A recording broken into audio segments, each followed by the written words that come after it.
On fait place maintenant à regard croisé. Et autour du plateau, pour évoquer les sujets de ce soir, il y a Credo Tété, directeur de publication de Le Médium. Bonsoir Credo. Bonsoir Samuel et bonsoir à tous ceux qui nous suivent. Face à vous, Sylvestre Béni, directeur de publication de La Manchette. Bonsoir Sylvestre. Oui, bonsoir Samuel et bonsoir à toutes et à tous. Nos sujets, ce soir, il sera question de la Centrafrique, la MINUSCA fouillée, menacée ou intimidée par les FACA et alliés. C'est l'ONU qui le dit. On parlera aussi de la Côte d'Ivoire. L'avion qui transportera l'ancien président Laurent Gbagbo va atterrir le 17 juin à 14h, temps universel. Au Mali, la CEDEAO a été rassurée sur un futur retour des civils au pouvoir après une mission à Bamako. Et puis le Togo, on va parler des grossesses en milieu scolaire, environ 3000 cas chaque année. Et voilà donc la Centrafrique pour débuter. Le Conseil de sécurité de l'ONU n'aura pas attendu la réunion trimestrielle de la République centrafricaine prévue dans 2 semaines pour réagir à la montée des violences. Il vient de fermement condamner les violations des droits de l'homme, les abus contre les droits internationaux humanitaires, et il a dénoncé les atteintes à l'accord SOFA qui lie le gouvernement de la Centrafrique et la MINUSCA avant de réaffirmer son soutien complet à la MINUSCA. Ce sont les agissements des FACA et des mercenaires russes qui sont visés par la mise en garde du Conseil de sécurité. Ces soldats auraient multiplié dernièrement leurs abus contre le personnel humanitaire et celui de la MINUSCA avec des fouilles, des menaces et des intimidations. Credo Tété, on sait que ça ne va plus trop fort entre la Centrafrique et la France, qui d'ailleurs a coupé son aide budgétaire, a rompu sa coopération militaire. Quand l'ONU commence aussi par dénoncer des abus sur ses soldats dans le pays, c'est que le torchon est en train de brûler. Non, je dirais que le torchon a déjà brûlé parce que la réaction de l'ONU ne vient que conforter la position de la France par rapport au sujet de la Centrafrique, parce que c'est vrai, la Russie a fait une percée très importante, donc ce n'est pas de bon goût pour la France. Et vous savez, pour ce genre de mission, donc il y a toujours des résolutions, il y a des plaidoyers de couloir qui se font du côté des Nations Unies. Donc on peut valablement dire, sans trop de risque de se tromper, que la France exprime à travers, disons, les Nations Unies, disons, son mécontentement pour la main que la Russie a prise sur la Centrafrique. Ici, est-ce que ça veut dire que les forces de la MINUSCA sont aussi en train de réfléchir peut-être à rompre avec la Centrafrique? Non, vous savez que dans ce pays, la France est un partenaire donc antique ou privilégié donc de la Centrafrique. Aujourd'hui, vous verrez que la Russie est en train donc de faire une percée. Et c'est ce qui justifie et tout ce que nous écoutons aujourd'hui. Mais moi, je voulais quand même qu'on soit prudent sur certaines terminologies. Lorsqu'on nous parle donc de mercenaires russes, il faut faire extrêmement attention parce que c'est la France qui alimente ces genres de terminologie. Vous savez, aujourd'hui, sur le territoire centrafricain, il y a des instructeurs russes. Oui. Et la France aussi, que ce soit au Togo, que ce soit en Côte d'Ivoire, dans les pays, la France a également ces genres d'instructeurs. Alors, pourquoi est-ce que c'est les instructeurs russes qu'on appelle des mercenaires russes? Vous voyez, donc, il faut être très prudent donc, sur ce fait. C'est vrai que, hélas, et Paris-Bangui s'embrouille depuis un moment. Et même officiellement, j'ai écouté celle qui est donc... la patronne donc du ministère des Armées qui dit ouvertement que avec l'arrivée donc des Russes, donc il y a le sentiment anti-français prend en cœur donc de la hauteur. Et puis elle disait que les Russes ou la Russie est aussi indirectement complice ou coupable donc de cela. Donc je crois que la France perd du terrain. La France perd du terrain depuis quelques années. Vous verrez que ce soit la Centrafrique, que ce soit au Tchad, que ce soit au Sénégal, vous verrez qu'au Mali récemment, donc vous verrez que la France perd du terrain et au profit donc des Russes, hein, qui depuis un moment aussi manifestent donc cette envie là donc d'aller chercher un peu en Afrique. Donc ça se joue, hein, ça se joue donc entre ces puissances là. Et vous verrez que là où se trouvent les États-Unis et la France, forcément la Russie s'y trouve, mais et en essayant donc de jouer à l'équilibrisme donc sur ces territoires-là, ou du moins dans un certain nombre de domaines. Donc voilà, c'est ce qui explique tout ce que nous voyons aujourd'hui. Vous n'êtes pas aussi sans savoir qu'il y a quelques il y a quelques mois, un Français a été appréhendé à Bangui avec des munitions, des armes de guerre et tout. La France qui dit que non, que c'est de la manipulation. Bangui qui répond que oui, c'est un élément que nous avons arrêté, qui a un passeport français et tout. Donc vous voyez, donc tout cela aussi fait monter un peu la tension entre la France et la Centrafrique. Donc voilà tout ce que nous pouvons dire. Alors, au niveau de la MINUSCA, quand même, il y a un incident qui a été signalé. C'est que le 30 mai dernier, la jointe au chef de la MINUSCA se rend à la frontière entre la Centrafrique et le Tchad pour évaluer la situation d'une pharmacie. C'est le récit. Elle est arrêtée, elle est menacée de mort. On pointe même une arme sur elle. Elle sera conduite en dehors de la zone, suivie par des drones russes. C'est ce qui se raconte.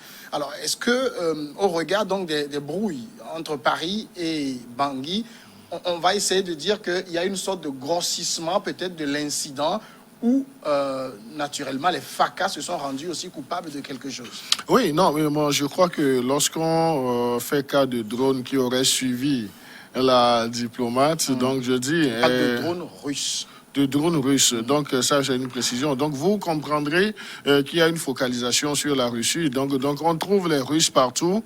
Le malheur ou bien le pépin qui arriverait à une force onusienne aujourd'hui, donc, sans tabou, donc, on accuse directement la Russie avant même de chercher à clarifier les positions. Donc, c'est une focalisation qui résulte d'un ressentiment assez profond.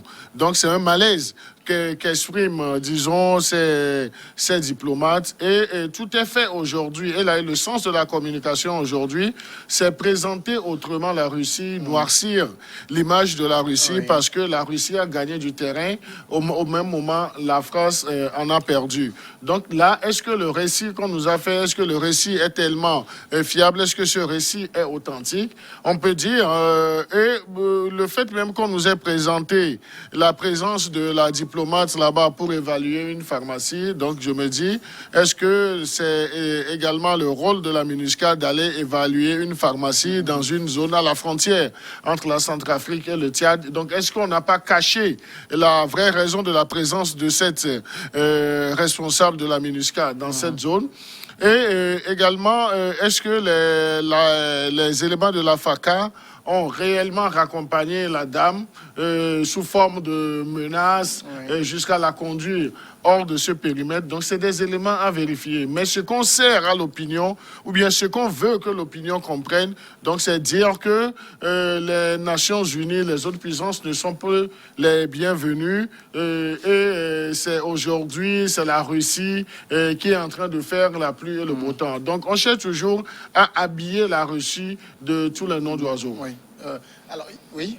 Oui, allez-y. Alors, ce que je voudrais savoir, c'est que on a quand même ce récit, la manière dont les faits sont racontés, qui pointe la responsabilité des FACA et on les appelle des mercenaires russes qui sont là. Ça veut dire concrètement que il y a peut-être une volonté, peut-être que dit Credo, de présenter sous un mauvais jour cette collaboration avec la Russie. Oui, je crois que Paris semble visiblement très gêné par cela. Paris est gêné, pas visiblement. Paris est gêné. Et vous savez que dans cette zone-là, il y a eu quand même l'escalade de la violence entre le Tchad et la Centrafrique. Alors, comment se fait-il que cette dame-là se retrouve dans cette zone?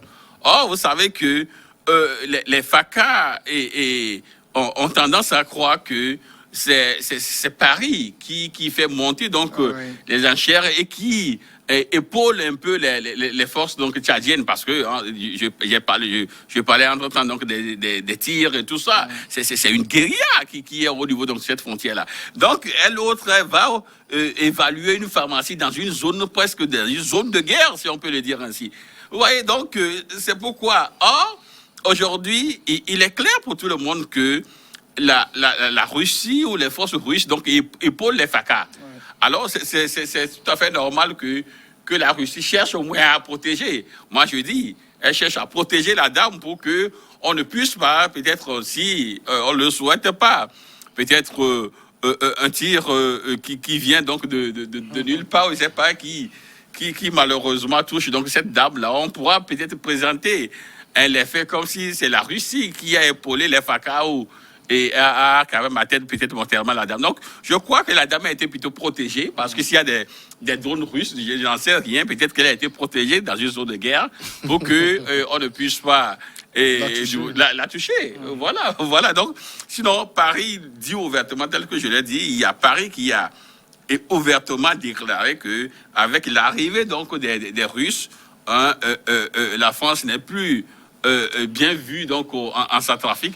D'ailleurs, vous verrez que le président centrafricain Touadéra ne s'est pas rendu donc au sommet organisé par Paris il y a quelques semaines. Donc tout cela explique ou est illustratif donc de l'inimitié entre Paris et Bangui. Donc et on cherche donc à trouver le bon commissaire. Mais bon, voilà, de l'autre côté aussi, et au Mali, si vous le permettez, il y a les forces russes qui sont également en train donc, de damer le pion à la France sur le territoire malien.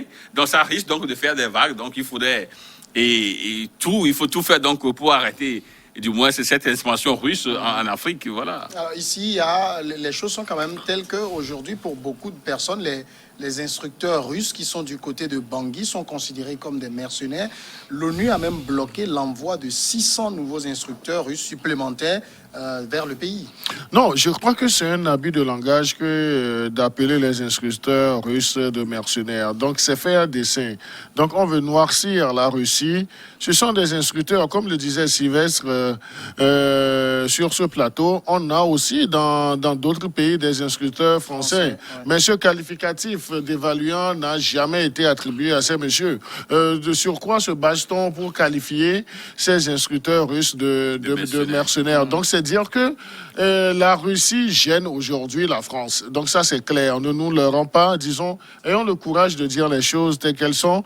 Et la difficulté ou bien les relations difficiles qui existent aujourd'hui entre la France et la Russie n'est que démultipliée sur le continent africain, notamment sur les chantiers de la Centrafrique et puis du Mali.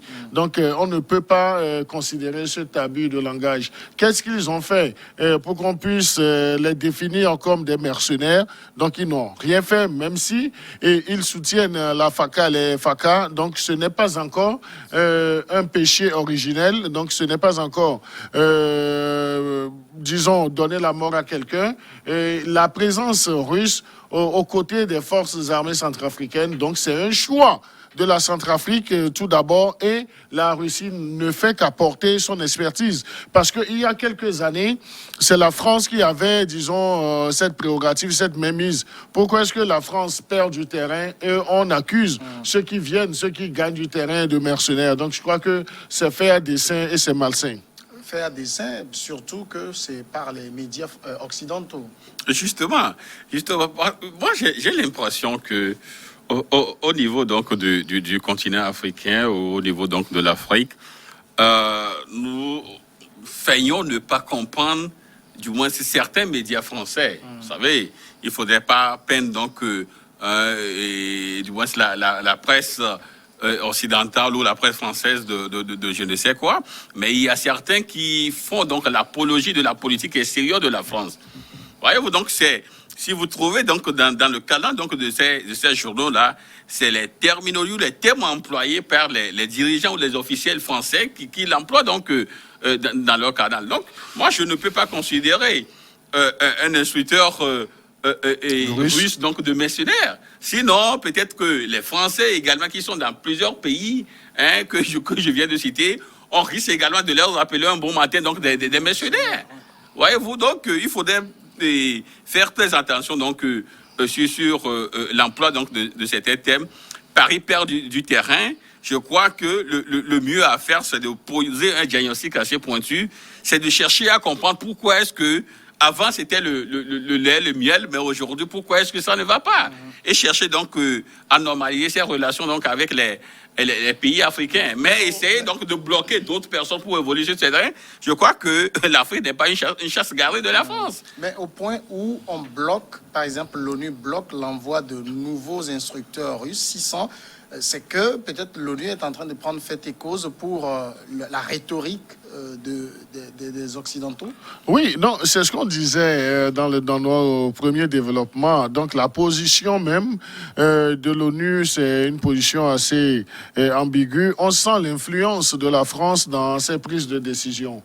Parce que même si par rapport à la diplomate, à la jointe de la MINUSCA, comment les officiels onusiens ont présenté la situation, donc on sent qu'il y a une certaine manipulation, bien on a gonflé les faits.